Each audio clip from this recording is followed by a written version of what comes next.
parlait de moi, je vous ai dit non, laissez les gens parler. Laissez les gens, parce qu'on ne peut pas, une société, à partir du moment où vous faites des prises de parole en public, c'est pas tout le monde qui va vous apprécier. Il y a des gens qui vont vous apprécier, certes, il y a des gens qui ne vont pas vous apprécier. C'est la nature même de l'homme. Mais il est plus intéressant de ne pas apprécier un individu avec des arguments qui fondent le fait qu'on ne l'apprécie pas. Sinon, on dit une personne, non, je l'apprécie pas parce qu'elle est comme ça ou elle s'assoit comme ça ne sert à rien. Mais la dame, elle avait relevé avec des articles de loi concernant même d'abord la création d'une fondation. Elle a évoqué le sursis. Plein de personnes ont injurié cette dame. Mais aujourd'hui, en partie, quand M. Agbri, je crois qu'on a dit qu'une décision judiciaire sera donnée en fin d'année et qu'on a refusé sa sortie du territoire ivoirien pour l'instant, les gens, certaines personnes ont dit, ah tiens, cette dame, elle avait dit. Vous voyez ce que je veux dire? Cette dame, elle avait dit. C'est quand même dommage qu'on réfléchisse comme ça en Côte d'Ivoire. C'est vraiment dommage. Parce que, bon, je sais pas si c'est le traumatisme qui fait, ou c'est parce qu'aujourd'hui les Ivoiriens n'aiment pas creuser, ils sont beaucoup en surface. Vous voyez ce que je veux dire? Donc, cette carte jeune, écoutez ce qu'elle dit par rapport à cette carte jeune, et moi j'y reviendrai. Réduction de 20% chez Corsair. Combien de jeunes Ivoiriens ont la possibilité de voyager par avion? Combien de jeunes Ivoiriens ont la possibilité de s'acheter un billet d'avion? Alors, parce que les sénateurs, parce que les députés ont négocié avec Corsair pour obtenir une réduction et que ça a tellement jasé, ce que le pouvoir en place met en place pour essayer de contrecarrer cette opposition légitime de la population, c'est de venir proposer une réduction, non pas sur la compagnie nationale Air Côte d'Ivoire, mais encore chez Corsair. Mais la question... C'est intéressant. Il y a un fait. Parce que une réduction de 20% sur des voyages Corsair, ça fait partie aussi de l'un des privilèges et des offres sur la carte jeune. Mais il faut qu'on se dise la vérité. Plus de la moitié des jeunes en Côte d'Ivoire n'ont jamais mis pied dans un avion. Ils n'ont jamais mis pied dans un avion. Un instant, s'il vous plaît. Je m'excuse sincèrement. Je m'excuse sincèrement si j'ai bougé. Bon, alors, donc on va revenir pour se situer. Donc 20% sur la compagnie Corsair. Et c'est assez évocateur parce que la compagnie Corsair est une compagnie étrangère. J'étais en train de vous dire que la Côte d'Ivoire, plus de la moitié des jeunes en Côte d'Ivoire n'ont pas pris d'avion. Ils n'ont pas pris d'avion. L'avion même en lui-même n'est pas forcément un signe de réussite, mais ça peut montrer déjà en fait d'accord notre retard infrastructurel, notre retard en termes même de déplacement, notre retard en termes même d'accord de liaison et de communication. C'est-à-dire qu'aujourd'hui, le volet aéroportuaire, le déplacement même d'accord, la priorisation de l'aviation, d'accord, n'est pas encore en plein essor, en pleine expansion en Côte d'Ivoire. Ça, c'est un fait. Alors, nous avons une compagnie dont les tenants au pouvoir vantent aujourd'hui les mérites et le boom en ce qui concerne l'acquisition de nouveaux appareils, la modernisation, d'accord, les déplacements à l'international sur certaines destinations, par exemple, comme je crois Paris récemment, et même je pense qu'il y a une ligne aussi qui va être ouverte, si elle n'est pas encore ouverte, sur les États-Unis, d'accord, où l'on dessert. C'est Air Côte d'Ivoire qui le fait. Je me rappelle à l'époque, c'était il y a quelques mois, je discutais avec les Ivoiriens, je disais, mais pourquoi nous ne pensons pas, par exemple, au déplacement interne, le déplacement interne, et surtout sur les prix. Parce que si vous voulez permettre aux gens de se déplacer, d'accord, aux gens de se déplacer, il faut voir surtout le rapport prix. C'est le prix qui dissuade les gens. Sinon, me lever aujourd'hui, faire 1 heure à Abidjan-Bouaké, si le prix du billet, il est abordable, bien évidemment, il est low cost, bien évidemment. Si je suis femme d'affaires, homme d'affaires, je préfère faire 1 heure à Abidjan-Bouaké, ou même 45 minutes à Abidjan-Bouaké, et je reviens à Abidjan, je fais mes affaires. C'est-à-dire, je me lève à 10 h, j'arrive à 10h45 à Bouaké, je fais ce que j'ai à faire, à 15 h, je prends mon avion, à 17 h plus tard, je suis à Abidjan. Où est-ce que je vais dire?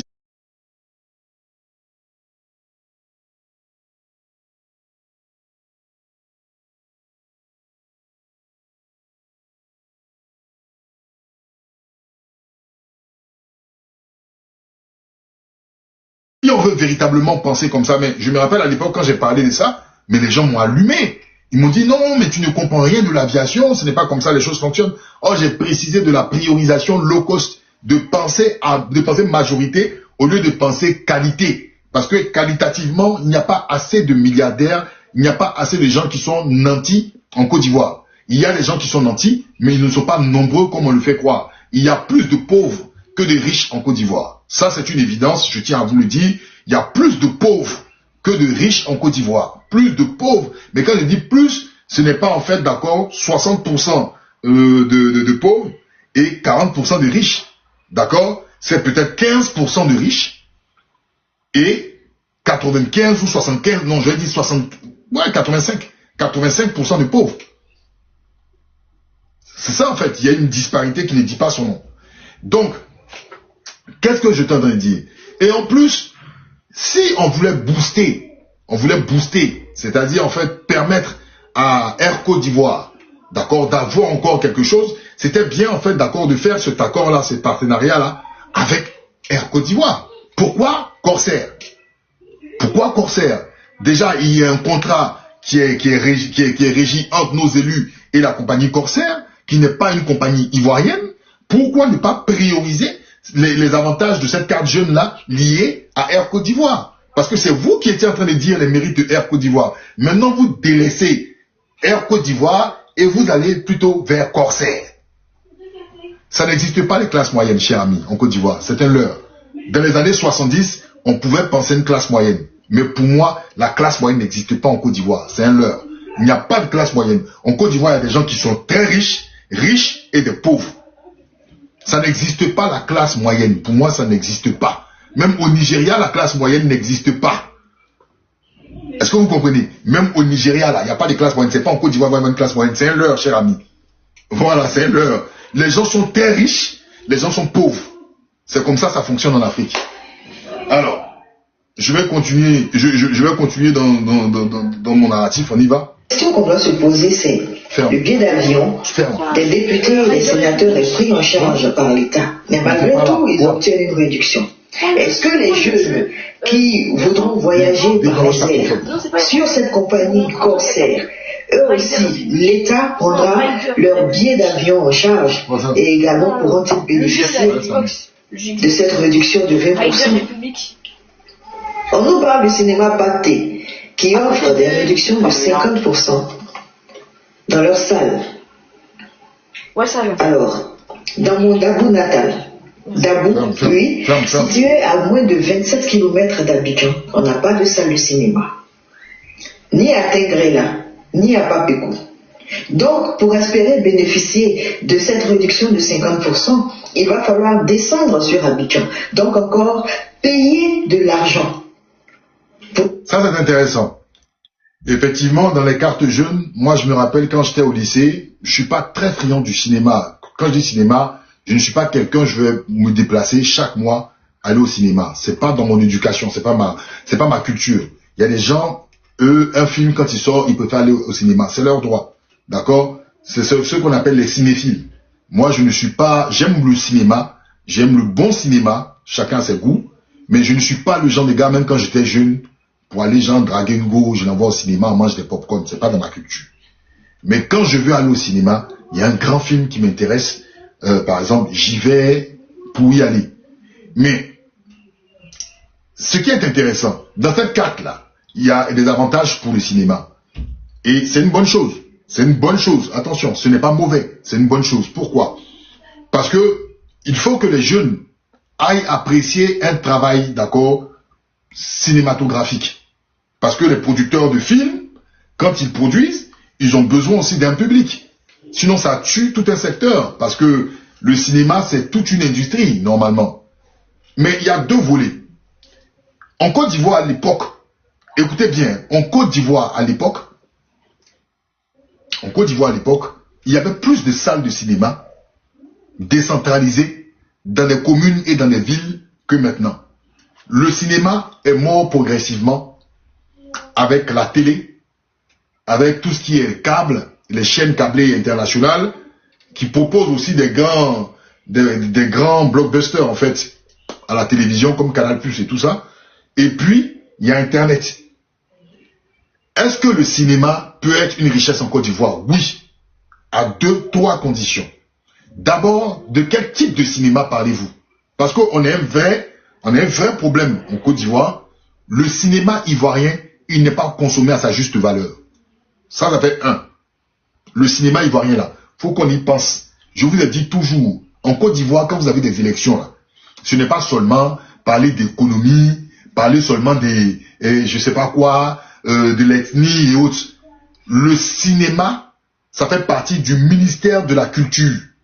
Et c'est un volet, les hommes politiques doivent venir s'exprimer. Qu'est-ce qu'ils font pour le secteur du cinéma? Mais les acteurs même du cinéma sont devenus des mendiants en Côte d'Ivoire. C'est eux, vous voyez, en train de faire des SOS, aller demander des choses aux gens. Quand il y a des élections, là, dans les grands débats, les hommes de culture et de cinéma, on ne les voit pas. Et ça, je l'ai dit à titre personnel, que moi, si un jour, en Côte d'Ivoire, vous me voyez autour d'un cercle d'influence des gens puissants, ça sera mon cheval de bataille. On ne développe pas un pays sans le cinéma. Il y a un exemple qui est parlant, le Burkina Faso, que l'on veuille ou pas. Ils ont ravi la palme du cinéma avec le FESPACO. Le FESPACO est l'un des premiers événements aujourd'hui en Côte d'Ivoire dont on ne peut pas discuter, et au Burkina dont on ne peut pas discuter. Et le FESPACO même a rendu, d'accord, des cinématographes ivoiriens, si c'est comme ça on les appelle, célèbres. Je veux parler de Roger Nwambala, avec Au nom du Christ. Le FESPACO a mis sur la sellette des hommes de culture. Donc, ce n'est pas les choses à négliger. Aujourd'hui, même notre cinéma ne doit pas être pensé dans le volet francophone. Parce qu'à partir du moment où c'est Canal+, c'est Canal France International, qui vont toujours débloquer de l'argent pour vous faire des films, je suis désolé, ils seront toujours maîtres et ils vont vous catégoriser dans un cinéma qui n'est pas du grand cinéma. Parce qu'ils vont vous mettre dans le cinéma africain. On vous catégorise. Vous avez entendu par exemple le cinéma français être mis dans la catégorie du cinéma européen. C'est parce que vous ne pensez pas. Le noir a tendance à toujours minimiser la culture. C'est pour ça même vos musiques, on l'appelle world music, une musique du monde. On vous catégorise là avec des gens comme ça, hein, et tout. Il faut véritablement mettre de l'argent dans le cinéma. À partir du moment où vous mettez de l'argent dans le cinéma, mais le patriotisme même cinématographique existe. Regardez la Chine. La Chine, aujourd'hui, le cinéma chinois, le public chinois consomme. Le public africain même consomme. Même des shorts vidéo. Mais quand les Chinois font leur cinéma, ils vous imposent leur culture. Quand vous aimez ou pas, ils vous imposent leur culture dans leur cinéma. Sur les tenues vestimentaires, sur la culture et autres, c'est complètement chinois. Mais vous êtes plongé là-dedans. Sans vous en rendre compte.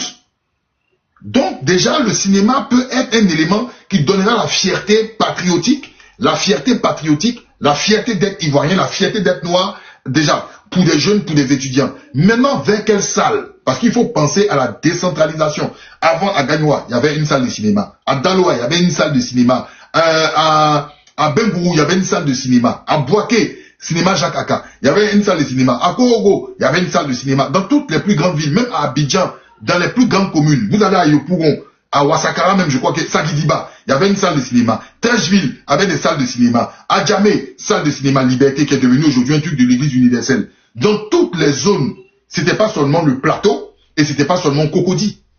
Toutes les salles de cinéma, pour la plupart, ont fermé. Parce que il y a une crise dans ce secteur-là. Maintenant, le Majestic. Je pense que le Majestic appartient, Madame Ouattara des parts là-dedans. Hein?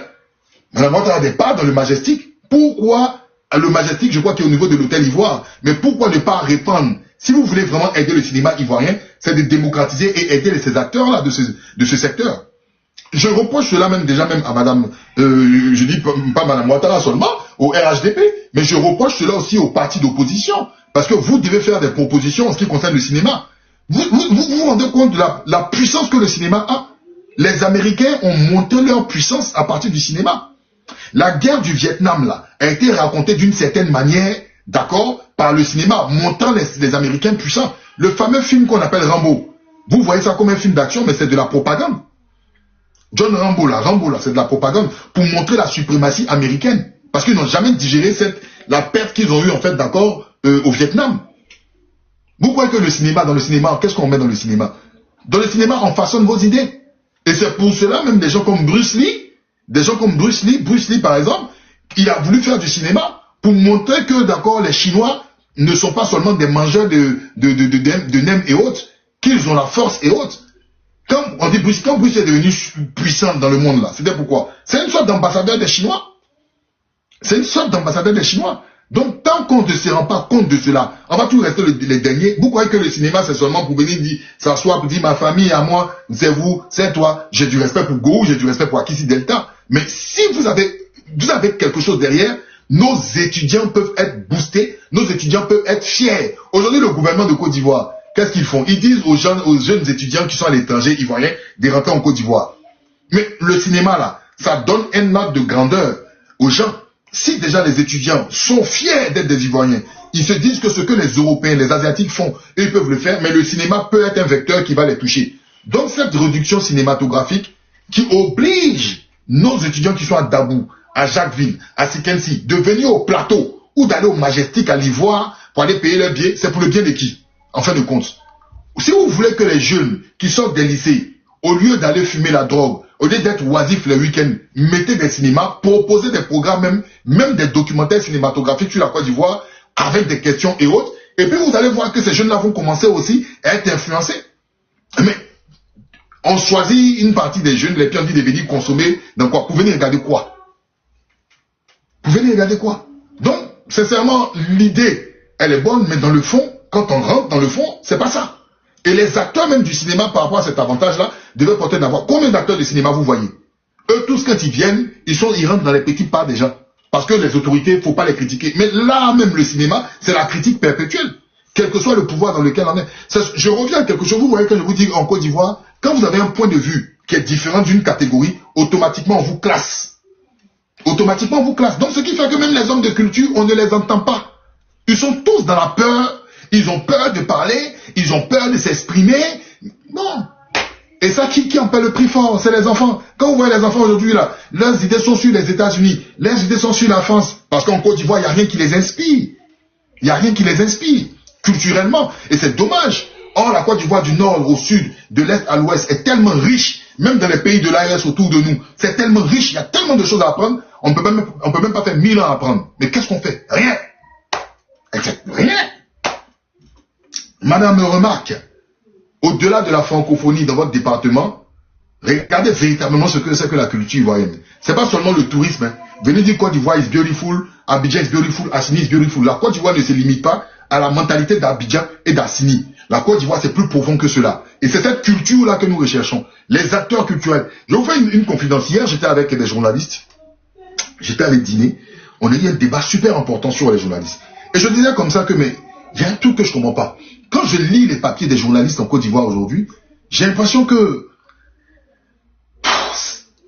c'est vide, quoi. Il n'y a pas une plume. Il n'y a pas une plume qui dit des choses qui vous donnent envie, d'accord, de faire quelque chose. J'étais avec des journalistes. Je ne vais pas citer leur nom. Et ils m'ont dit, on a parlé de Diego Bailly, on a parlé de Raphaël Lacpé, qui est aujourd'hui là. On a parlé de plein de journalistes, qui étaient même à Fraternité Matin avant la libéralisation du secteur, d'accord, journalistique. Mais les plumes qu'il y avait, les Mamadou Ben Soumaoro, quand il t'écrit des papiers, que ce soit pour les loges du PDCI ou même contre le PDCI, elle dit, ah, mais tu es KO. Parce qu'il y avait de la recherche, il y avait des trucs. C'est ça aujourd'hui. On a l'impression qu'il y a quelque chose qui est mort. Il y a une âme qui est morte en Côte d'Ivoire. Et quand tu es en Côte d'Ivoire, si ton mérite, tu le dois, si tu dis le gouvernement fait ci, le gouvernement fait ça, on dit, ah, lui c'est une bonne plume. Lui c'est un bon penseur. Lui c'est un bon intellectuel. Mais on ne peut pas vivre comme ça dans ce genre de société. On ne peut pas, c'est impossible. Et ça touche même déjà l'école. Donc ne soyez pas surpris que des enfants, quand ils sortent de là, parce que leur point d'inspiration, ce n'est pas la Côte d'Ivoire. Demandez aux jeunes Ivoiriens aujourd'hui quels sont les modèles ivoiriens. Hein? Demandez quels sont les modèles ivoiriens. Ils vont vous dire Imra. Mais Imra même, il s'inspire d'où? Imra va te dire que non, moi j'ai écouté La Fouine, j'ai écouté les trucs américains. Et puis il met du nouchi dedans. Tu vois ce que je veux dire? Le point d'inspiration n'est même pas en fait endogène. Les jeunes vont regarder à quel repère. Donc une fois que les gars ils ont fini, ils ont la possibilité d'aller aux States, d'aller en Australie, d'aller au Canada et autres. Mais s'ils ont plus d'avantages, ils vont rester là-bas. Ils vont rester là-bas. Bon, ok, on continue. Pour le transport, pour arriver à Abidjan. Et lorsqu'on arrive à Abidjan, les salles de cinéma sont situées soit aux deux plateaux, soit à Cocody ou soit à Bakori. Donc, Faire tout ce trajet de Tengrela, de Papécou, de Dabou, pour venir à Abidjan, pour venir bénéficier jusque d'une réduction de 50% dans les salles de cinéma, ou dans une salle de cinéma de Pathé, qui elle se trouve au niveau de Marcory, la grosse arnaque. Et ce qu'on ne vous dit pas, encore et toujours, c'est la cible, le nombre de jeunes qui seront effectivement touchés par cette carte jeune. 200 000 bénéficiaires, exclusivement 200 000 bénéficiaires en 2026, à court terme. Et à la longue, 1 million. Et lorsqu'on dit à la longue, sans perspective véritable, avec une date définie, ça veut dire qu'on n'atteindra jamais cet objectif de 1 million. La population jeune de la Côte d'Ivoire, entre 15 et 35 ans, est de plus de 20 millions d'individus. Maintenant, lorsqu'on rajoute les 36 à 40 ans, il faut compter par moins de 22 millions de personnes. Et la carte jeune va seulement toucher 1% de la population, c'est-à-dire 200 000 bénéficiaires. Et on applaudit. Ça veut dire que déjà, c'est comme le projet Ma Popote qu'il y avait en Côte d'Ivoire. On sélectionne des familles. C'est comme en fait, d'accord, les allocations. On sélectionne des familles. Mais sur quels critères? Sur quels critères? Sommes-nous dans la précipitation? C'est pour ça que je parle des effets d'annonce. Pourquoi ne pas penser un réel programme où on prend véritablement les jeunes. On prend les jeunes, on va négocier avec des partenaires, on institutionnalise cela. Limite même, on va au Parlement et on en discute au lieu de faire des effets d'annonce. Sur 20 millions, c'est 1%, 200. D'accord? Sur 20 millions, 1%, 200. Qui sont les 200? Comment ces 200 bénéficieront au détriment de 20 millions? Quels sont les critères? On n'en sait rien. Mais automatiquement, on entend carte jeune. Vous voyez, la Côte d'Ivoire est là, carte jeune. Et d'autres vous diront, tiens, 200 là, c'est déjà ça, c'est déjà mieux que de ne rien faire. Non, ce n'est pas cela. Parce qu'il y aura forcément un procédé discriminatoire. Si vous ne donnez pas les critères d'attribution de ces 200 cartes, certains autres jeunes se sentiront lésés. On vous dira sur 2 millions d'étudiants, d'accord, en Côte d'Ivoire, 200 bénéficient. Sur quelle base, sur quels critères bénéficieront-ils de cela? D'accord? C'est de ça qu'on parle. Monsieur Manmanou me dit, monsieur, rentrez au pays, apportez ce soutien aux jeunes. Mais vous savez, monsieur Manmanou, moi je vais vous répondre clairement. Un pays, montrez-moi un seul pays dans le monde où tous les citoyens sont dans le pays. Je vous pose la question, montrez-moi un seul pays dans le monde où tous les citoyens sont dans le pays. Il n'y en a pas à l'extérieur. Laissez-le. Montrez-moi un seul pays où tous les citoyens sont dans le pays et il n'y en a pas à l'extérieur. Je vous laisse jusqu'en 2000, à l'an 3050, l'an 4000, l'an 6000, vous ne trouverez aucun pays. Même la Corée du Nord, il y a des Nord-Coréens qui sont à l'extérieur de la Corée du Nord. Vous voyez? Mais ceux qui sont à l'extérieur, comment on les appelle? La diaspora. Et cette diaspora-là, elle contribue économiquement. Ça veut dire que vous dites quelque chose que vous ignorez. Vous dites qu'il faut rentrer au pays pour aider les gens. Mais quand on envoie les Western Union, quand on envoie des opportunités d'affaires, quand on investit dans le foncier, quand on investit en banque, quand on investit dans différents domaines, quand on est des apporteurs d'affaires, on aide les jeunes ou pas? Monsieur Manmanou, je vous pose la question, est-ce que cela c'est aider les jeunes ou pas? Moi je suis à 7000, 10 000 kilomètres, mais chaque mois j'envoie de l'argent à des gens qui disent ils ont besoin de manger, ils ont besoin de faire ci, ils ont besoin de faire ça. Est-ce que c'est aider ou pas, monsieur Manmanou? Ça veut dire que peut-être vous-même, monsieur Manmanou, vous, quand les gens vous appellent pour dire ah tiens, il y a un problème, il y a ça, vous raccrochez votre téléphone. Peut-être même des membres de votre famille n'ont même pas le numéro de votre téléphone.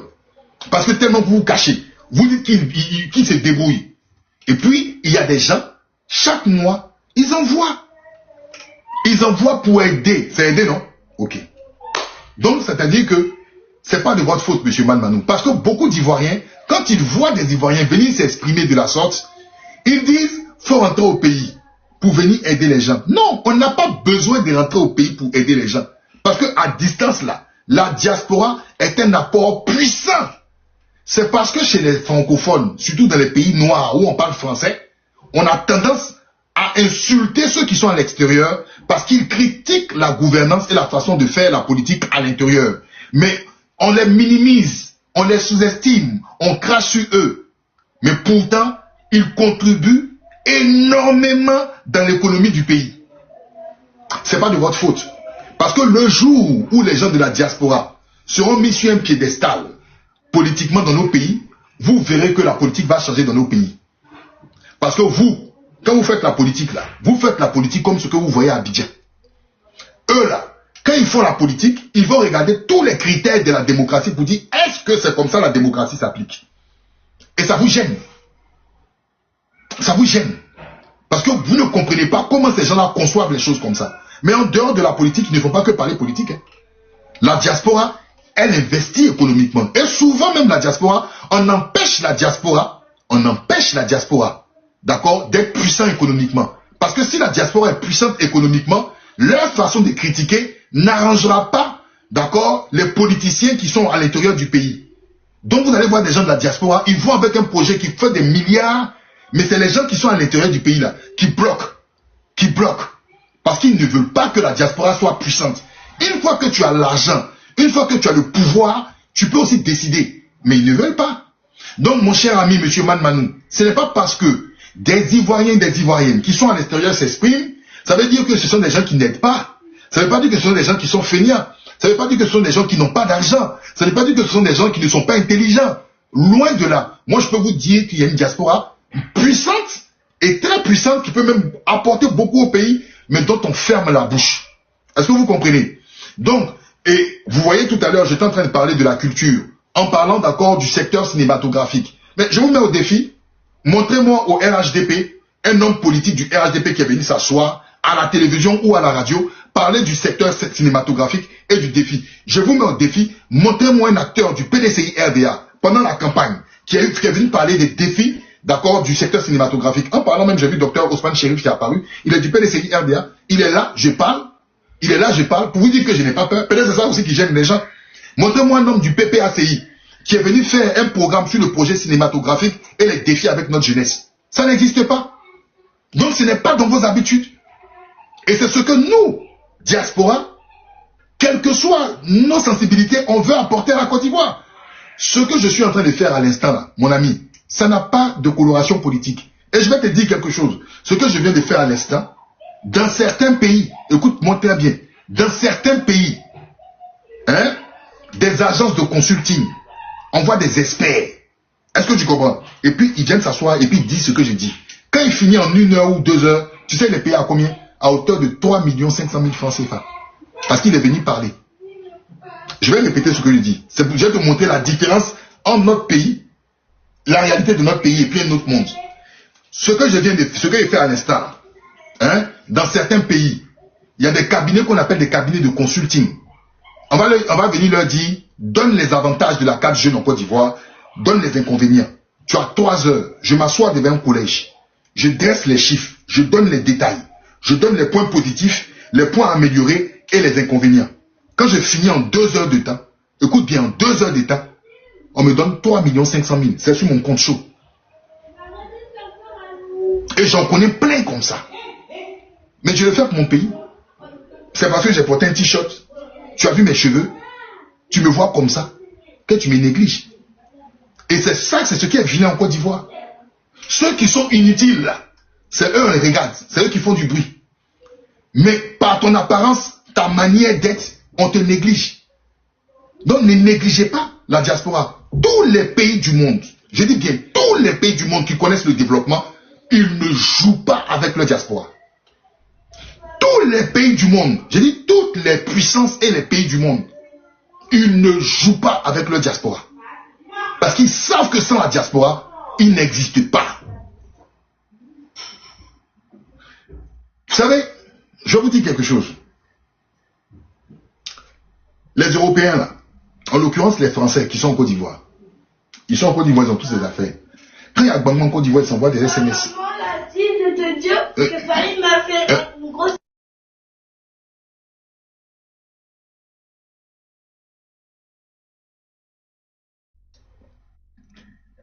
Les Blancs, les Français, il y a des gens qui supportent Mélenchon. Il y a des gens qui supportent Marine Le Pen. Il y a des gens qui supportent la droite. Il y a des gens qui supportent la gauche, le Parti Socialiste. Ils sont en Côte d'Ivoire là-bas. Quand il y a élection là, ils vont voter. Écoutez bien ce que je vais vous dire. Mais quand il dit qu'en Côte d'Ivoire, il y a un président, écoutez bien, il y a un président qui va venir, qui va tout nationaliser pour les Ivoiriens et autres, ils vont s'asseoir. Au-delà de Mélenchon, Marine Le Pen et autres, ils ont les intérêts en Côte d'Ivoire. Ils vont dire, si ce gars-là ne nous arrange pas là, il faut qu'on fasse tout pour ne pas qu'il vienne mettre du sable dans notre ticket. Ils sont de droite, de gauche, d'extrême droite, d'extrême gauche. Parce que c'est en Côte d'Ivoire là, ils ont leurs intérêts. Nous là, quand on est à l'étranger là, quand quelqu'un est RHDP, il soutient, il veut que Ouattara aille aux élections, quatrième mandat ou pas, quelqu'un PDCI, quelqu'un PPACI, quelqu'un GPS, on ne va jamais se mettre ensemble pour dire mais l'intérêt du pays là c'est quoi? En fait, il faut comprendre, ce n'est pas la même planète. Quand je dis aux gens on n'est pas un pays, on n'est pas encore un pays. Montrez-moi un événement où tous les Ivoiriens ont pleuré ensemble. Un événement où les Ivoiriens s'est mis ensemble dans les bras et puis on a commencé à pleurer ensemble.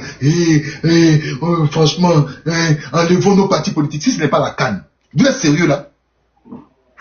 Vous êtes sérieux? Un pays qui se dit patriote, un pays qui se dit bien, et puis c'est dans le football, vous dites que vous êtes unis. Mais vous allez être les derniers. Vous allez être les derniers du monde. Franchement, moi je n'arrive pas à comprendre. Un pays, on est unis parce qu'on joue ballon. Mais comment les Blancs vont nous respecter? Attends, les gars sont unis sur l'argent. L'argent. Chez le Blanc, l'argent. C'est ça. Mais sans argent, il n'y a pas canne. Sans argent, il n'y a pas canne. Les Blancs, l'argent, il n'y a pas odeur dedans. Est-ce que vous comprenez? Mais sans argent, il n'y a pas canne. C'est pour ça que c'est les Blancs qui sponsorisent la canne. C'est l'argent. C'est l'argent. Sans argent, tu ne peux rien. Mon ami, les gens n'ont qu'à venir aujourd'hui, tu es le dimanche. Des gens vont te dire heureux. Les pauvres hériteront du royaume des cieux, n'est-ce pas? Mais dans le même culte là, il y a offrande et puis à dîme. C'est pas l'argent qui rentre dedans. C'est pas l'argent. Il a dit, tu vas aller à l'église aujourd'hui, on dit heureux, vous hériterez du royaume des cieux. Les pauvres vont hériter du royaume des cieux. Mais dans le même culte là, on te dit, passez la caisse, les frères vont tout, et puis souvent il y a des enveloppes. Enveloppe spéciale, hein, pour tes dons. Enveloppe spéciale pour miracle. Ah bon, c'est pas l'argent qui rentre. C'est caillou tu mets dedans, c'est du pain tu mets dedans. Ah les gars, restez là. Donc c'est l'argent. Et c'est ce que les Nigériens, en partie, ont commencé à faire. C'est ce que la diaspora sénégalaise, elle commence à faire. Mais nous, on est à des années-lumière. On est à des années-lumière. On est loin. Comment toi, tu es un citoyen? Tu es un citoyen ivoirien, et puis tu dis non, on est unis, la CAN. Mais on est unis, la CAN nous unit. La CAN nous unit. Donc, pour revenir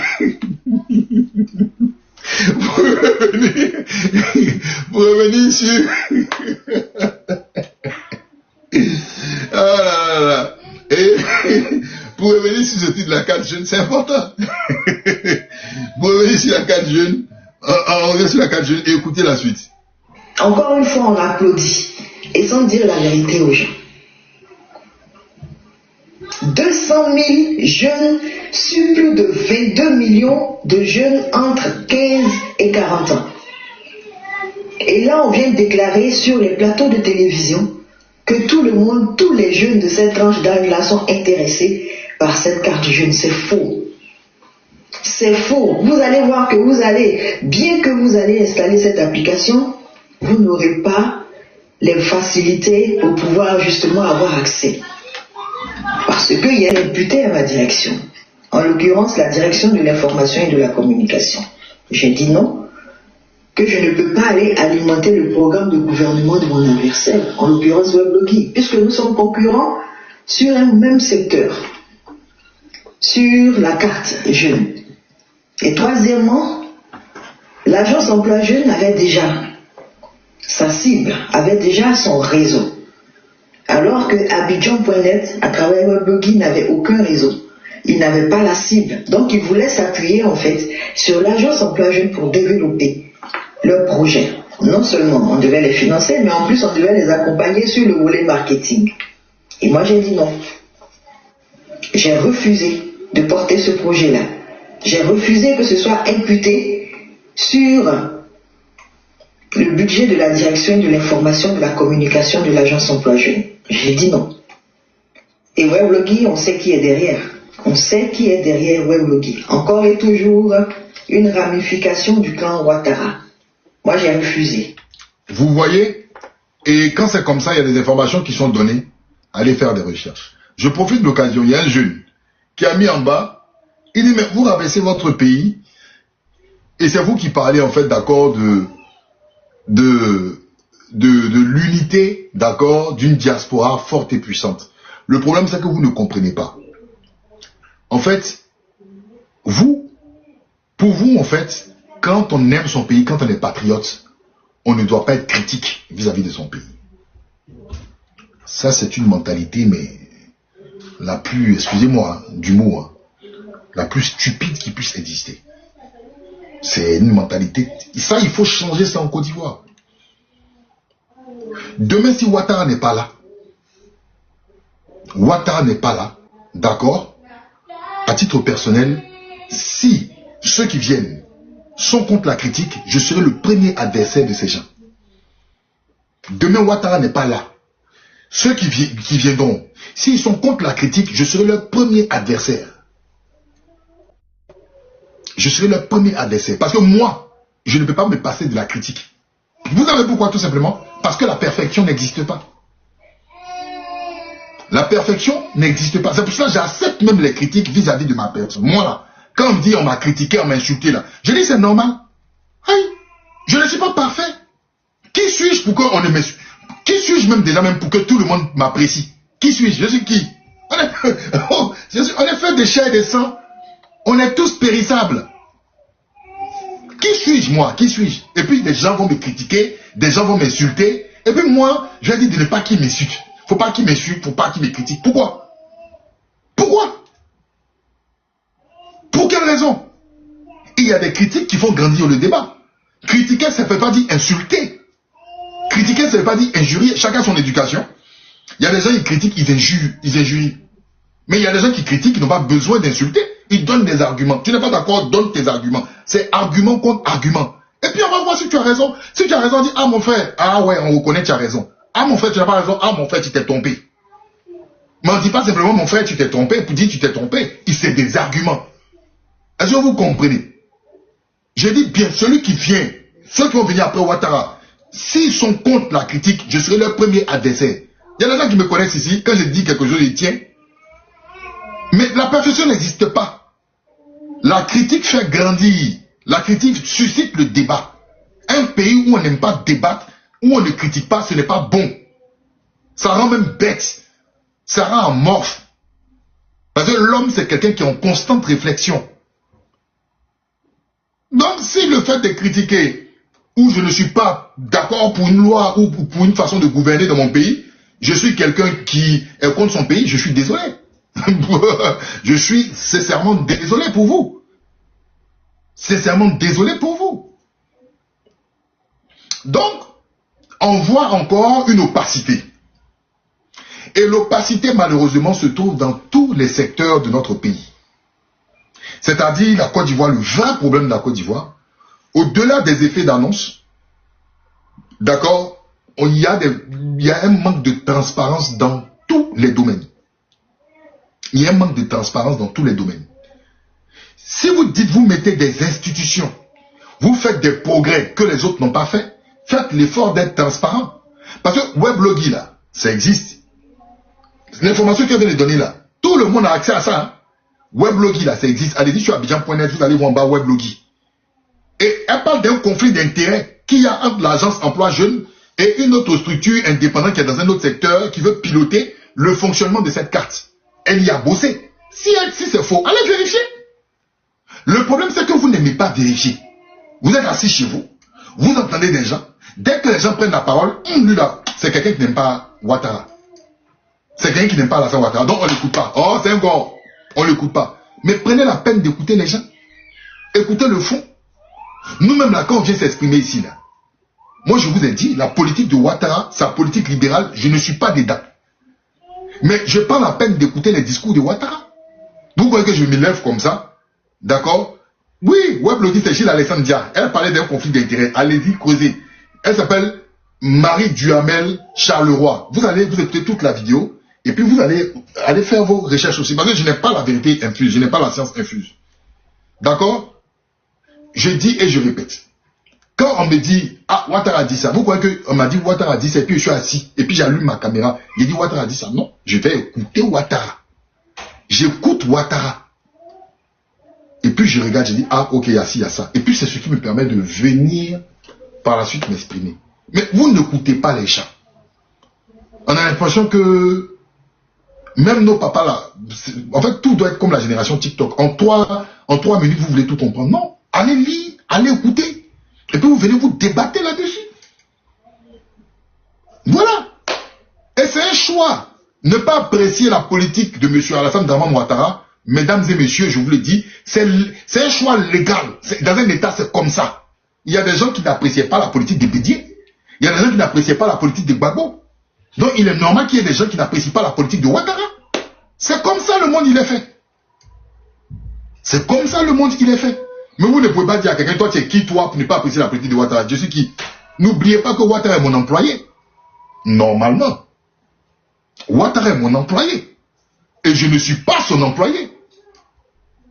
Parce que Ouattara travaille pour moi. Il est venu me séduire avec un programme applicable sur 5 ans. Pour moi. Et normalement, c'est nous qui désignons celui qui nous séduit. Normalement, je vous l'ai dit. Ce n'est pas l'inverse. Hein. Je ne travaille pas pour Ouattara.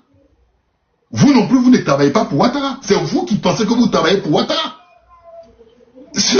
Il travaille pour moi. Et il a des comptes à me rendre. Quand il vient, il me dit, il doit réaliser une voie pendant 2 ans. Si la voie n'est pas réalisée pendant 2 ans, je demande pourquoi il y a du retard. C'est chez nous quand on dit pourquoi il y a du retard, on t'arrête. Est-ce que vous comprenez? Il est censé travailler pour moi. Quand il prête serment, là, c'est ce qu'il dit. Vous entendez ça? Vous n'entendez pas ça? Et vous dites, toi tu es qui pour dire que non, Ouattara travaille pour toi? Vous voyez? Il faut en fait revoir vos bases. Quand ça va commencer à changer, vous allez voir que beaucoup de choses vont changer en Côte d'Ivoire. Énormément de choses vont changer en Côte d'Ivoire. Et c'est ce travail-là d'éveil que nous faisons. Sans qu'on nous paye. Et puis tu me demandes si je suis patriote. Parce que je ne vais pas porter par orange, blanc, vert, je ne vais pas venir parler d'Apoutou. Vous voyez en fait le paradoxe. Et c'est ça que je vais changer en Côte d'Ivoire. Alors, maintenant je vais m'adresser à certaines personnes. Après cette vidéo, et puis je vais rebondir sur la veste. Alors, un instant.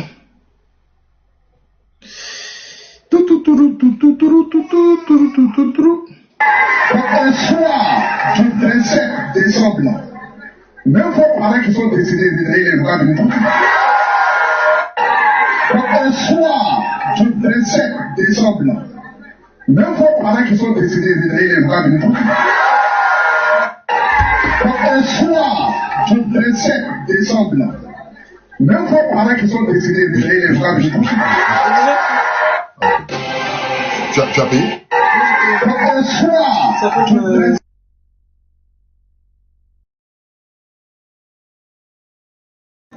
même vos parents qui sont décidés de donner les bras de nous. Ok, moi je suis très content. Quand on m'a montré ça, on m'a tagué, on m'a dit une sante blanc. Je suis content. Je suis très très content. Parce que... Rappelez cette petite vidéo, je vais prendre la peine du test. Parce que... Je vais vous montrer encore une autre vidéo. Non, ça ne va pas le bouffer, au contraire. Au contraire, ça ne peut pas le bouffer, c'est une très bonne chose. Je vous montre encore une autre vidéo, c'est une très bonne chose, je vais vous dire pourquoi. Là, il était à Guibérois. Il était à Guibérois. Vous le voilà à Divo. Si tu es trop pressé...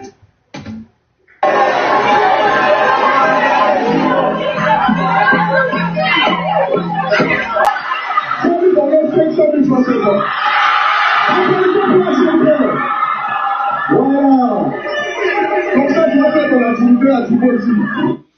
Bon, alors, moi je suis très heureux. Je suis très heureux quand j'ai vu ça. Parce que je me suis dit c'est une bonne chose. Et je vais vous dire pourquoi c'est une bonne chose. Vous allez voir. Vous allez comprendre. Je vais vous dire pourquoi c'est une bonne chose. Attendez, un instant s'il vous plaît. On m'avait tagué aussi sur un truc là. Attendez. Un instant s'il vous plaît.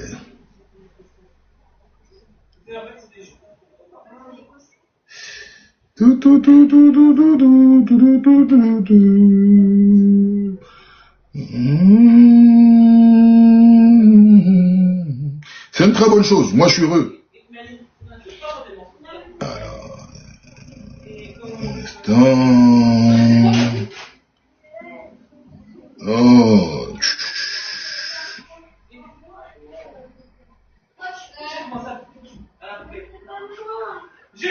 Voilà, regardez. Ce que vous devrez savoir, au-delà, c'est une bonne personne.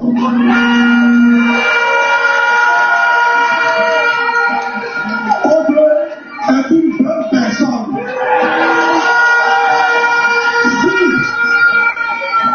Si vous le connaissez de près, vous allez savoir que c'est une bonne personne. Alors, nous sommes en campagne politique au plateau. C'est Yodé et Siro sur la campagne du candidat Ouattara Draman dit Odé. Et de l'autre côté, vous avez vu M. Stéphane Agré alias Apouchou soutenir les jumeaux suprêmes. Ceux qui sont appelés les jumeaux suprêmes qui sont des opérateurs d'accord, financiers à Divo.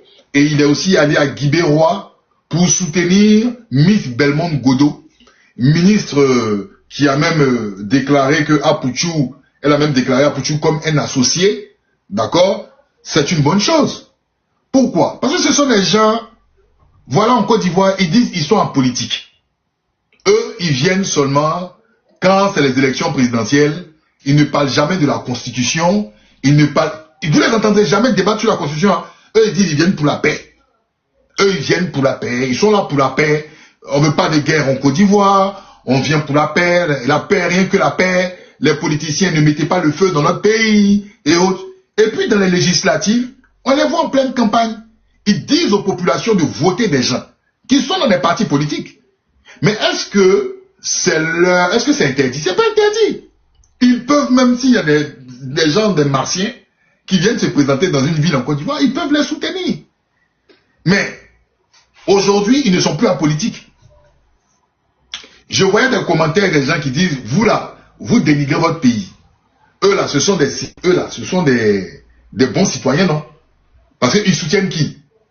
Ils soutiennent des candidats RHDP. Donc quand c'est comme ça là, c'est des bons citoyens. S'ils se promènent en Côte d'Ivoire, ils n'auront rien. D'accord? Donc, bienvenue dans le domaine politique. Parce qu'à partir du moment, vous ne partez pas chanter, hein, parce qu'avant, on voyait certaines personnes qui vont chanter. Nous, on sait que quand ils vont chanter, c'est pas pour rien. On profite d'accord de la vitrine de l'artiste pour gagner la sympathie des jeunes, parce qu'on est dans une société où la plupart de la jeunesse est complètement, elle est politisée de la mauvaise des manières. Donc on utilise des images, des icônes pour les mettre devant, pour susciter une forme de sympathie. Mais aujourd'hui, ils prennent le micro même et ils soutiennent des gens. Donc ils ne sont pas politiques. Je suis désolé. Ils ne sont pas apolitiques. Ils font de la politique. Moi, dans ma petite vie, je ne suis jamais monté sur une estrade pour dire à quelqu'un, allez voter quelqu'un. Et puis même, je n'ai jamais même fait même en live. Trouvez-moi une seule vidéo où j'ai dit aux gens, votez une personne. Jamais. Mais eux, ils prennent le micro. Ils sont même en plein meeting. Et puis ils disent, votez telle personne. Ils ne sont pas politiques. Donc, Apouchou a des choix portés sur le RDR, le RHDP.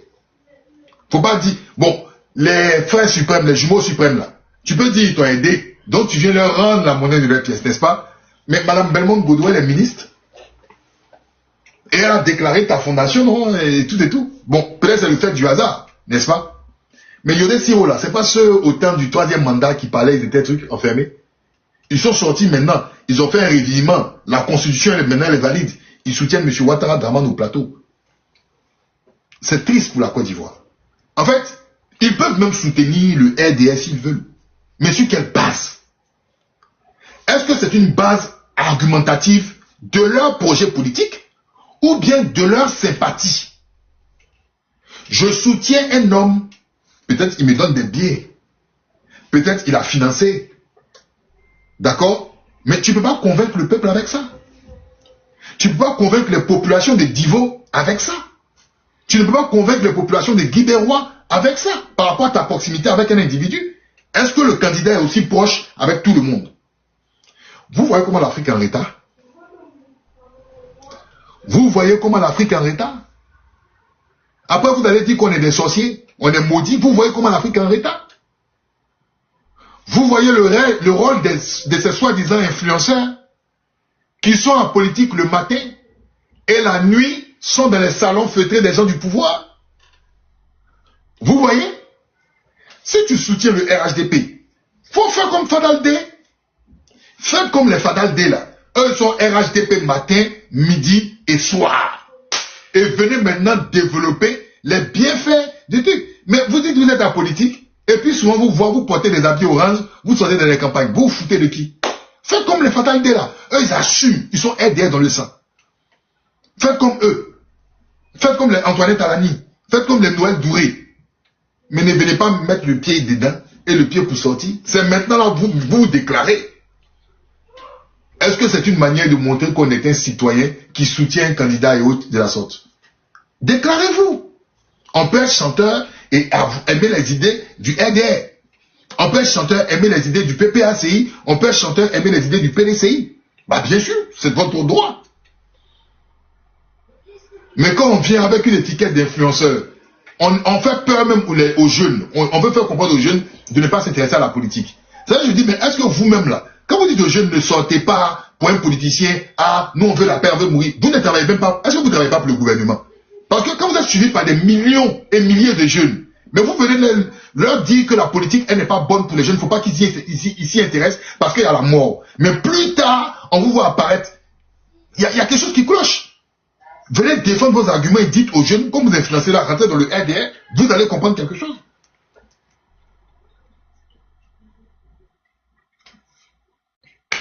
Ainsi, donc il n'y a pas de mystère.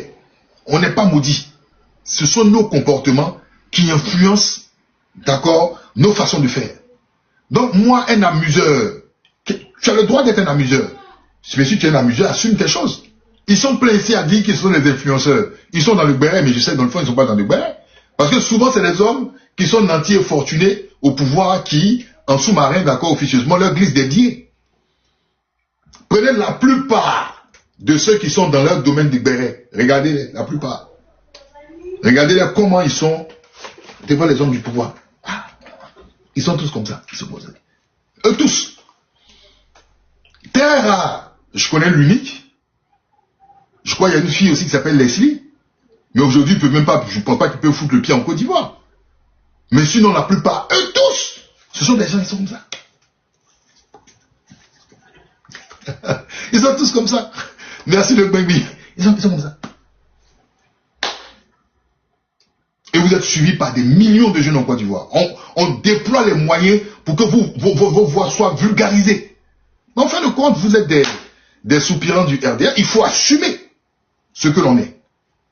J'ai dit, trouvez-moi une seule vidéo où j'ai dit aux gens, allez voter quelqu'un. Jamais ça n'existe pas. Moi-même, là, on dit que je fais politique, là. J'ai jamais fait ça. Mais vous montez sur le podium et puis vous parlez. Vous parlez. Il faut voter, le gars. Arrêtez les conneries, les gars. Arrêtez vos conneries, les gars. Soyons sérieux. Arrêtez vos conneries. Hein? Arrêtez vos conneries. Donc, je vais dire aux jeunes, là, vous qui suivez les gens des bérets, là, hein? Vous êtes indirectement des militants du RDR. Vous êtes des militants du RDR. Et puis, ayez le courage à poser la question à vos gens de béret, là. D'accord? Qu'est-ce qu'ils font? Pourquoi ils vont prendre la parole pour dire soutenir telle personne? Ça veut dire que même les gars là, ils soutiennent le 4e mandat. Je vais aller plus loin. Parce que le 4e mandat découle même des candidatures RDR aux législatives. Parce que tous ceux qui se présentent sous la barrière RDR, c'est des gens qui ont soutenu le 4e mandat. Donc, ces gens-là soutiennent le 4e mandat. Faut pas demain, ils vont changer. Hein, parce que l'histoire est claire. Quand on va avancer dans l'histoire, et puis, demain Ouattara ne sera pas là, Quand on va leur poser la question, vous avez soutenu le 4e mandat, ils vont dire, s'ils vous disent, non, nous on n'a pas soutenu le 4e mandat, sortez ces vidéos-là et dites-leur, mais au-delà, Ouattara Draman là, il était avec Ouattara, il reconnaissait le 4e mandat. Que Madame Belmont Goudou, et il dit Madame Belmont Godot, c'est elle qui a traité les gens de Zozo. En plus, c'est elle qui a traité les gens de Zozo là. Elle a soutenu le 4e mandat. Tu es parti parler là-bas, pourquoi? Est-ce que tu étais obligé? D'accord? C'est de ça qu'il s'agit. Exactement. Cher monsieur Idriss, chacun est libre de ses opinions. Comme chacun est libre de ses opinions, on peut aussi s'exprimer sur ceux qui ont soutenu le 4e mandat, pour certaines personnes qui jugent ce 4e mandat illégal. Pourquoi ça vous fait mal? De la même manière, pour vous, le 4e mandat est légal là. C'est comme ça, il y a des gens, le 4e mandat, il est illégal. C'est ça qui fait la pluralité, les échanges de discussion. Mais vous n'allez pas venir nous... Ça vous fait mal dans votre cœur que vous écrivez. Mais c'est un fait. Ceux qui disent qu'ils sont apolitiques, ils disent qu'ils sont apolitiques. Quelqu'un qui est apolitique, c'est quelqu'un qui n'est ni proche ni loin, qui va même aller monter sur une estrade, prendre un micro pour dire voter pour quelqu'un. Donc ils ne sont pas politiques. Arrêtez d'endormir les gens. Et moi je suis heureux. Je préfère que ceux qui fassent le béret là, ils n'ont qu'à rentrer dans le domaine politique. Ça va nous permettre d'avoir... Parce que là, on pourra parler de tout sur la politique. Parce qu'en Côte d'Ivoire, il y a certains sujets quand on parle. Par exemple, la politique tue le genre. Cette affaire de Woubi, là. Moi, j'ai entendu les Ivoiriens qui disent non, ce n'est pas de la politique. Je dis, vous êtes sérieux, vous? Ah, ça, c'est pas affaire de politique. Ah bon? L'orientation, la politique d'orientation sur les gens n'est pas... C'est pas une affaire de politique. C'est vous qui le dites toujours. Quand on parle même de la... Il y a quel autre sujet, là? Il y avait quel autre sujet qui était grave, vous avez dit non, ce n'est pas de la politique. En fait, il y a des sujets pour vous, ce n'est pas de la politique. Et je vous ai dit que tout est politique. Tout est politique dans un pays. Tout. Il n'y a pas un seul. La canne là. Bien sûr, qui décaisse l'argent? Qui décaisse l'argent? Voilà les Libanais. C'est la politique d'immigration. C'est la politique d'immigration. C'est normal, cher monsieur, je vais vous dire quelque chose. On a le droit en tant que citoyen de parler d'accord de la politique et de son pays. Si un citoyen ne veut pas parler de la politique de son pays, c'est son droit. Écoutez-moi très bien. Mais on a le droit de ne pas être aussi encarté politiquement. Dans les pays dans lesquels j'ai vécu, il y a des gens qui sont extrêmement brillants, qui parlent de la gestion de leur pays, mais qui ne sont ni dans un parti de droite, ni dans un parti centriste, ni dans un parti de gauche. Mais ça n'enlève rien en sa citoyenneté. Cher monsieur, on peut être citoyen sans être dans un parti politique. C'est vous qui pensez que quand on est citoyen, on doit forcément être militant dans un parti politique. Assalé Tiemoko là, avant son ADC, il était de quel parti? Mais qui vous a dit que quelqu'un est neutre? À partir du moment où je dis, j'assume que je suis contre la politique de M. Ouattara, je ne suis pas neutre. Moi, je l'ai dit ouvertement, j'aime pas la façon de la gestion de Ouattara, je n'aime pas. C'est-à-dire, je n'apprécie pas sur les faits. Comment je peux être neutre? Qu'est-ce que vous appelez être neutre? À partir du moment où vous n'appréciez pas une politique de quelqu'un, vous avez des arguments. Vous avez des arguments. On n'apprécie pas la politique de quelqu'un, ça, on n'apprécie pas sa gestion. Si on n'apprécie pas sa gestion, c'est qu'on a d'autres propositions. Donc de quoi vous parlez? C'est quoi la neutralité? Pour vous, ça veut dire quoi être neutre? Vous m'avez déjà entendu, moi, vous dire je suis neutre. C'est vous en Côte d'Ivoire, vous créez des termes là, la neutralité. Moi, je vous dis que je suis neutre. Quelqu'un qui n'apprécie pas une gestion politique ne peut pas être neutre. Parce que s'il n'apprécie pas ça, qu'il a des contre-arguments vis-à-vis de cette gestion. En fait, il y a un problème. Excusez-moi, hein, on est tous Ivoiriens et je suis loin. Quoi? Non, après. Et puis il faut fermer l'autre porte là, en fait, dans le couloir. Avant le salon. Je vais vous dire quelque chose. J'ai un niveau 3e. Mais je ne sais pas. Je sais pas. Il y a un truc qui s'est passé en Côte d'Ivoire. Et puis on a chuté. Ça là, je suis convaincu. Je ne sais pas. Voyez vos prophètes, vos pasteurs à l'église là. Ils n'ont qu'à vous expliquer. Parce que moi quand j'étais petit, même sous le parti unique d'Oufo-Boigny, les Ivoiriens, ils réfléchissaient beaucoup. Mais maintenant là, je ne sais pas. Ils nous ont fait un truc quoi. Je ne sais pas. C'est-à-dire même sous le parti unique, les Ivoiriens réfléchissaient beaucoup. Mais je ne sais pas. Avec Internet, tout ce qu'on a, j'ai l'impression qu'on a chuté en fait dans le fond. Parce que souvent tu vois les réponses des gens, tu te dis, je ne comprends pas. Je ne comprends pas. Vous ne pouvez pas être sous le parti unique comme ça. C'est-à-dire en termes de réflexion. Et puis, en 2025, des années 2000, boum. Je ne comprends pas. Ah, Begakov a raison. Peut-être c'est les effets de la guerre. Pendant cette affaire de guerre là, j'ai parlé de ça. Je n'arrête pas de parler de ça. J'ai dit qu'il y a des séquelles. Je ne sais pas. Vous dites c'est la famine. C'est les effets de la guerre. Parce que, vous savez, dans la guerre là, il y a des dégâts collatéraux. Hein. Ce n'est pas ceux qui sont forcément morts. Même ceux qui sont vivants là. La guerre a laissé des séquelles psychologiques. Il y a un gars qui est parti prendre un bout de ce que j'ai dit et puis il a mis. Comme les gens, il y a des gens qui ont dit je suis d'accord, mais il y a des gens qui m'ont insulté. Donc, il y a un traumatisme collectif. Il faut qu'on fasse ce truc-là. Parce que la Deuxième Guerre mondiale, c'était en 1945. Jusqu'à aujourd'hui, il y a des séquelles, il y a des gens qui ont encore des séquelles. Hein. Guerre mondiale de 39-45 là. Jusqu'à aujourd'hui, il y a des gens qui ont des séquelles. Donc, imaginez pour vous dans votre affaire de 2011 là.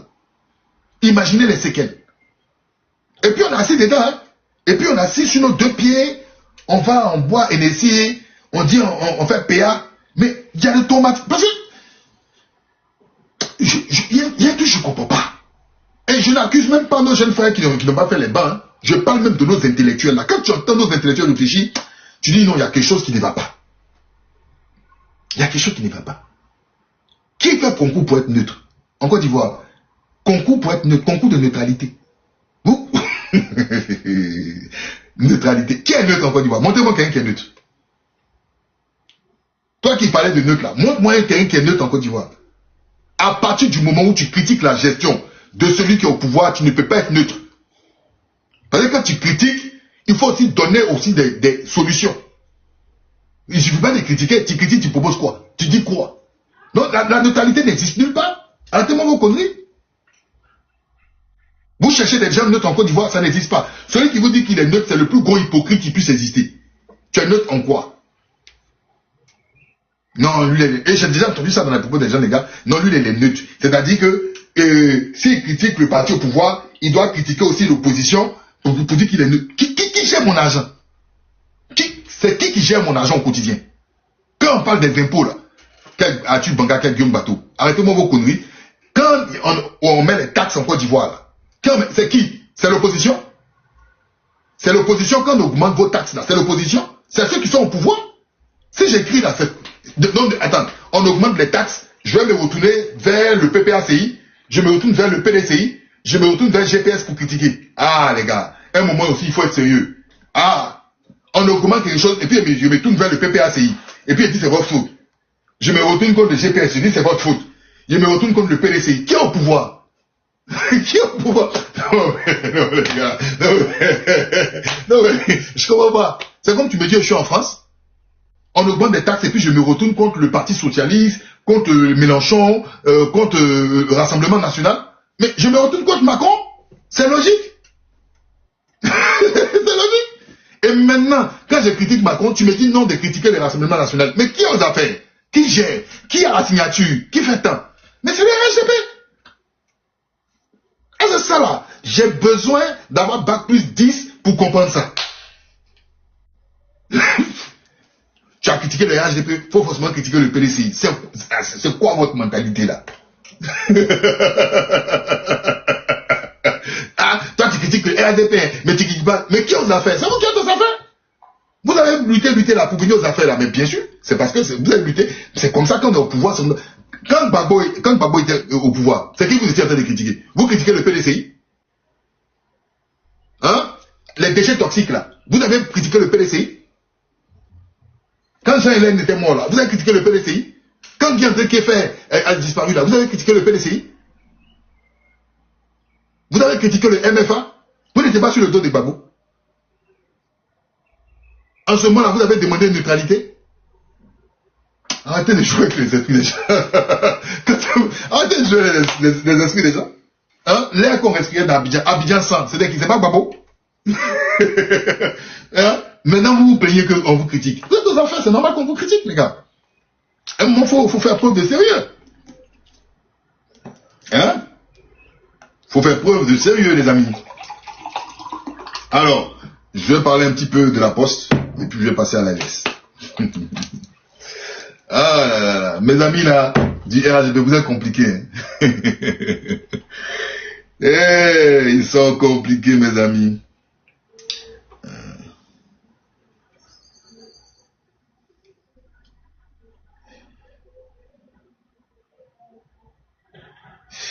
Alors, un instant. Alors, si vous voulez qu'on parle de ça, tapotez, partagez, hein, on va parler de ça. Je comprends pas les gars, vous voulez le pouvoir et vous ne voulez pas être critiqué.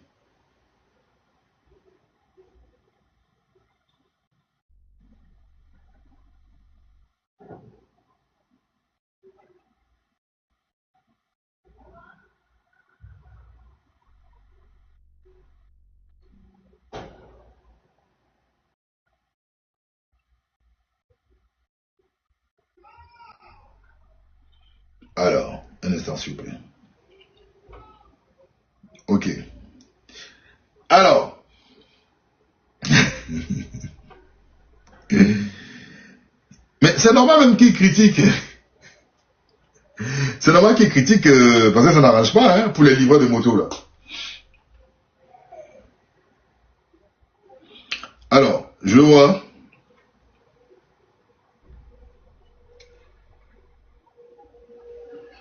Un instant. Je prends un verre d'eau.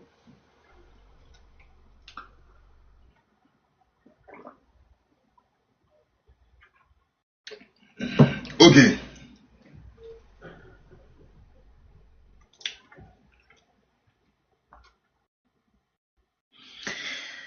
Moi, je sais, on m'a dit que la Poste de Côte d'Ivoire s'implique dans le secteur de la livraison. Dans le cadre d'une réforme soutenue par l'État, la Poste ivoirienne veut structurer et encadrer le secteur de la livraison urbaine de colis et de petites marchandises, notamment à Abidjan. L'objectif affiché, c'est d'organiser, professionnaliser et sécuriser cette activité qui était auparavant largement informelle. La Poste souhaite se positionner comme un agrégateur central de la logistique de petits colis avec des outils de suivi, des cadres réglementaires et une meilleure traçabilité. Cette initiative s'inscrit dans une vision d'amélioration de la qualité des services, d'encadrement des livreurs et d'intégration avec le e-commerce et les plateformes numériques. Donc, c'est l'opérateur postal national qui deviendra l'acteur public pour structurer la logistique et la livraison d'accords de colis. Alors, je vais demander plus d'éléments pour avoir plus de détails pour comprendre. On y va. Ok. Donc, je vais comprendre comment ils vont structurer et réformer ce secteur. D'accord? La Poste de Côte d'Ivoire, désigné régulateur et coordinateur du secteur de la livraison de petits colis, auparavant très informel, va recenser. Écoutez, hein, c'est très important. Va recenser, enregistrer, encadrer les acteurs, individuels et entreprises, afin d'assurer une professionnalisation des livreurs, enregistrement légal, formation, assurance, etc. Impact pour les acteurs du privé. Les coursiers indépendants et petites sociétés auront une identité juridique et accès à des services formels, assurance, crédit, formation. Les livreurs déjà actifs devront se conformer à un cadre réglementaire clair pour continuer leurs activités. Régulation sans exclusion. Selon les autorités, ce n'est pas une nationalisation ou capitulation des acteurs privés. La Poste ne remplace pas les entreprises privées. Elle agit comme facilitateur et agrégateur mettant en place des standards sans restreindre l'activité des opérateurs existants. Les entreprises de livraison restent libres d'exercer, mais dans un cadre organisé, ce qui peut réduire le désordre actuel et accroître la confiance des clients. Sécurité cadre légal. Le gouvernement de Côte d'Ivoire a justifié la réforme notamment sur des problématiques de sécurité routière, accidents impliquant des livreurs non enregistrés et l'absence de couverture légale pour beaucoup d'intervenants. Pour les acteurs privés, cela va nécessiter plus de conformité, l'immatriculation, les équipements et les assurances. Donc, les avantages pour eux, meilleure sécurité pour les livreurs et image plus professionnelle du secteur. L'opportunité liée à l'e-commerce. Là, on part de la livraison, on va sur un autre secteur qui est l'e-commerce. La réforme s'inscrit dans une dynamique plus large. L'intégration de la logistique de livraison à l'écosystème e-commerce, y compris via des projets comme Trade Post qui visent à moderniser et relier les capacités postales ivoiriennes aux marchés régionaux et internationaux. Pour les e-commerçants et plateformes de livraison, on a une meilleure traçabilité et fiabilité des envois qui égale à plus d'acheteurs satisfaits. Réduction du coût logistique, futur projet de Trade Post qui vise à faciliter les procédures de douane et de suivi. L'intégration possible des PME, petites moyennes entreprises, et plateformes locales à un réseau plus large. Donc, il y aura une sorte de collaboration entre le public et le privé. Le rôle accru de la Poste ne signifie pas la disparition des acteurs privés. C'est ce qu'ils disent. Au contraire, le cadre réglementaire peut encourager partenariat entre plateformes. Livreurs indépendants, d'accord, entreprises privées, Glovo, la Poste, d'accord, mutualisation des réseaux de distribution, la Poste et Glovo vont bosser ensemble, standardiser la qualité du service, il y aura des éléments standards, attirer plus d'investissements dans la logistique. D'accord? Donc, je vais, moi, à mon avis, maintenant, citer les inconvénients. D'accord? En ce qui concerne la Côte d'Ivoire. À mon avis, à titre personnel, s'il te plaît, attends.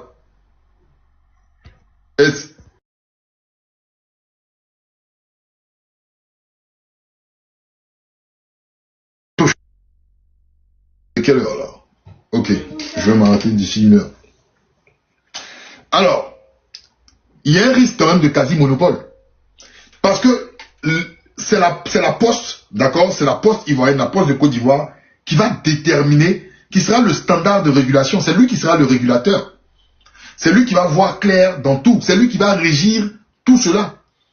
Donc, même si le discours parle d'accord d'une collaboration entre le public et le privé, pour ma part, à partir du moment où tu es régulateur, c'est comme si tu es un juge.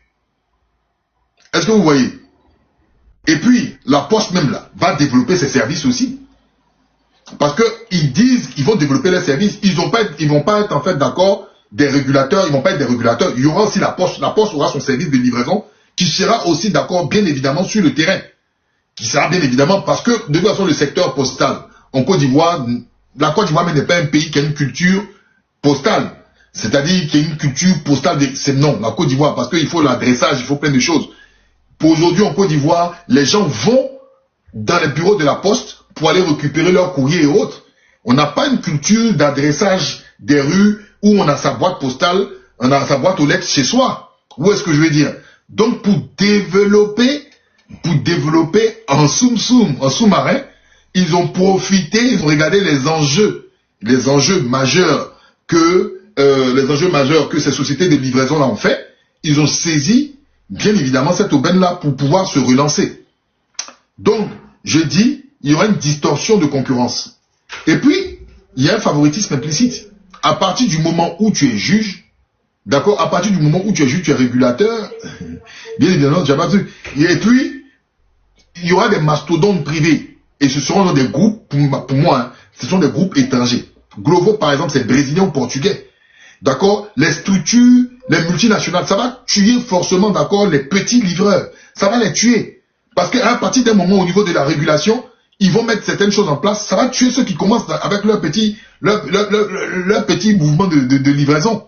D'accord? Donc, ça sera soit dans les PME, je pense même que ce sera peut-être même les ME. Ça sera en fait des moyennes entreprises. Et lesquelles? Où est-ce que je veux dire? Et puis, avec tout ce qu'ils vont mettre en place, il y aura forcément surcoût et lourdeur administrative. Il y aura surcoût et lourdeur administrative. Parce que l'immatriculation qui est obligatoire, l'immatriculation est à hauteur de combien? Sur quels critères on t'immatricule? Parce qu'ils vont regarder la structure aussi de ta structure de livraison. Tu payes combien? Ça on ne sait pas, c'est encore vague. Les assurances. On n'a pas une culture aussi d'assurance. L'assurance auto est impératif, mais l'assurance moto n'est pas dans notre culture. Donc, les assurances, sur quel critère? Sur les deux roues. Où est-ce que je veux dire? Est-ce qu'ils vont exiger que cette assurance soit avec un partenaire que le régulateur va proposer ou des libres assurances? C'est ça aussi. D'accord? Les équipements normés. Parce qu'ils vont mettre des normes par rapport aux équipements pour pouvoir livrer. On ne sait pas. Il y a une méconnaissance par rapport à ça. Les licences d'attribution même ou les redevances qu'ils vont mettre en place. Les licences d'attribution là. D'accord? Voilà. Et tout ce qui est petit livreur indépendant, tricycle, moto, d'accord, ils vont, s'ils commencent avec une petite structure, ils ne pourront pas. Ils vont se faire absorber par cela. Et le passage brutal de l'informel au formel n'est pas accompagné. Ils ont commencé d'abord sur des restrictions en ce qui concerne la sécurité routière, et puis ils nous ont donné encore une déclaration choc. Donc il n'y a pas eu une préparation véritablement de ce qu'ils appellent l'informel vers le formel. Qu'est-ce qui va se passer? C'est des milliers de jeunes. C'est des milliers de jeunes qui vont maintenant passer à autre chose. Or, ils avaient une opportunité qui leur permettait de pouvoir vivre et tenir. Le monsieur qui parlait tout à l'heure de classe moyenne là, tu vois, quand je dis il y a plus de pauvres en Côte d'Ivoire, c'est ça. C'est des milliers de jeunes qui vont aller encore sur un autre champ expérimental pour pouvoir manger 3 fois dans la journée. Ok?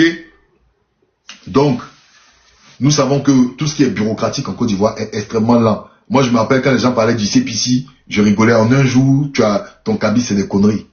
D'accord? Donc, au niveau de tout ce qui est administratif, bureaucratique en Côte d'Ivoire, il y a une lenteur qui ne dit pas son nom. Les procédures en Côte d'Ivoire sont rigides. Ceux qui sont entrepreneurs, ils en savent des choses. Et puis, on n'a pas la culture du temps réel. C'est-à-dire, tu fais ton truc, tac au tac, ça sort. La Côte d'Ivoire n'a pas ça. C'est un changement de mentalité. Pour faire des documents, tu es obligé de passer un biais. On n'a pas la culture du temps réel. Quand tu veux faire quelque chose, c'est comme ça, c'est tac, tac. Non. Ah, il y a tel gars qui dit là-bas, il faut l'inonder, il faut l'arroser pour tant. Où est-ce que je veux dire? Donc, et puis la centralisation excessive. Moi, je pense qu'on devait vraiment préparer tout ça, voir directement les acteurs et puis mettre quelque chose en place. La Poste devait venir comme un concurrent. D'accord? Mais je préférais une régulation ministérielle. D'accord? Au-delà de la RTCI. Mais le fait que la Poste, qui est un acteur aussi, en termes de livraison et autres, parce que c'est ça, est un acteur en termes de livraison, il y a quelque chose qui me gêne. D'accord? Il y a quoi d'autre? Et puis, ils sont encore même sur l'e-commerce. Donc, ils ont le monopole sur l'e-commerce. Or, c'est une tendance qui devait être accompagnée ou on devait encore libéraliser. Moi, ça, c'est mon avis. Hein. D'accord? Et la concentration des données clients, les flux commerciaux des clients, les habitudes de consommation des clients, la géolocalisation des clients. Tout ça là, c'est la Poste qui va avoir ça. Qui va contrôler les données? Qui a accès aux données? Quelle garantie de protection?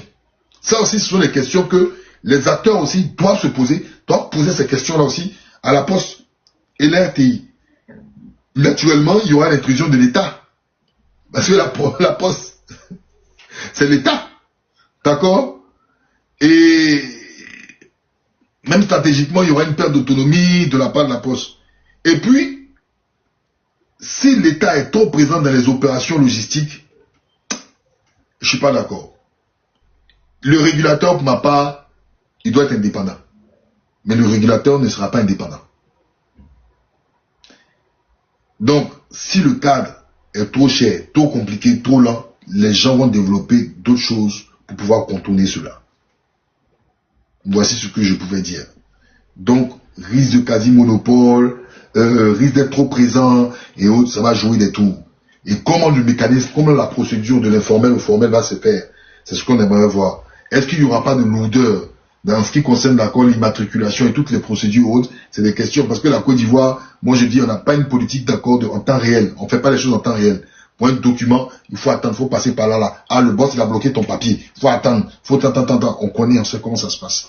Donc, je ne sais pas comment les gens vont le faire, mais aujourd'hui, pour moi, je considère que la Poste, d'accord, a voulu rebondir, parce que le secteur postal est en chute libre. Ils ont rebondi, ils ont saisi une opportunité, mais aussi dans un cadre aussi sécuritaire, c'est l'avantage. Parce que l'État de Côte d'Ivoire est un État hyper présent. En tout cas, ils veulent savoir ce que le citoyen fait. S'il mange à midi, il mange le soir, il mange demain, qu'est-ce qu'il fait? Quelles sont ses habitudes? Si l'État de Côte d'Ivoire a la possibilité d'avoir un check-in sur tous les citoyens pour sa sécurité, sur tout le pouvoir aider pour maintenir pour sa sécurité, de le faire. Et donc, je pense que c'est tout bénéf pour eux. Voici ce que je voulais dire, en tout cas, en ce qui concerne ce secteur et les décisions qui ont été prises, en ce qui concerne la réforme de ce secteur et l'inclusion de la Poste dans le domaine de la livraison. Ensuite, je vais maintenant aller sur l'AES. Rapidement, il faut que je parle de mes camarades de l'AES quand même, c'est la moindre des choses. Il faut que je parle de mes camarades de l'AES. Alors, je vais juste un instant, tac, tac, tac, tac, tac, je vais vous dire ce qui... il y a pas mal de choses à dire, parce que je me suis tellement prononcé sur l'AES, il y a une période, je crois que c'était l'année dernière, les gens se moquaient de moi. Quand je parlais de l'AES, on se moquait de moi. Oh, ça, c'est un moment de l'AES. Et puis bon, vous savez que quand vous êtes ivoirien, et vous parlez de l'AES, ceux qui sont au pouvoir disent que c'est parce que vous êtes opposant, vous parlez des gens de l'AES, et parce que vous comptez sur les gens de l'AES, vous comptez sur les gens de l'AES pour venir, découdre avec M. Ouattara. Faut pas qu'on se voit la face, n'est-ce pas, mes amis du RHDP, vous le savez très bien. On va pas se voiler la face. Moi, j'aime qu'on n'est pas hypocrite. On se dise les vérités. D'accord? Alors, il y a beaucoup de choses que je vais dire. Beaucoup de choses que je vais dire. Mais, je vais aller sur un point. J'avais parlé à cette époque-là, de ce truc-là. Les gens se sont moqués de moi. D'accord? Ils se sont moqués de moi. Je vais présenter quelque chose. Alors, un instant, s'il vous plaît. Et je vais vous montrer quelque chose. À l'époque, j'avais parlé de ça. Tac, tac, tac, tac. Un instant. Il faut que je trouve la vidéo. Une vidéo illustrative. Et puis, on va en venir. On dit, toi, tu es ivoirien. Et puis, c'est toi qui dis. Alors.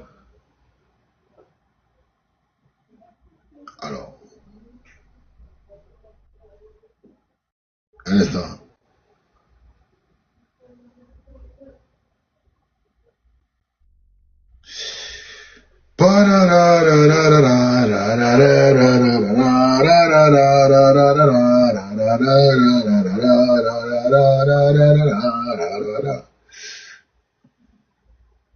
Je veux une petite vidéo. Les gens qui font aussi des vidéos, là, ils font des vidéos. Ok, on va aller sur TRT Africa. Je vais lire le document, en quelque sorte. Est-ce que les gars de l'AES, là, vous êtes là? Est-ce que vous êtes là? Est-ce que vous êtes là? Est-ce que vous êtes là, les gars de l'AES, là?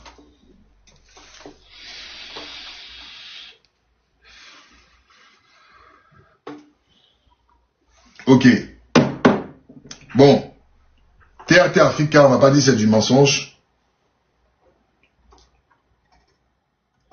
Article du 13 décembre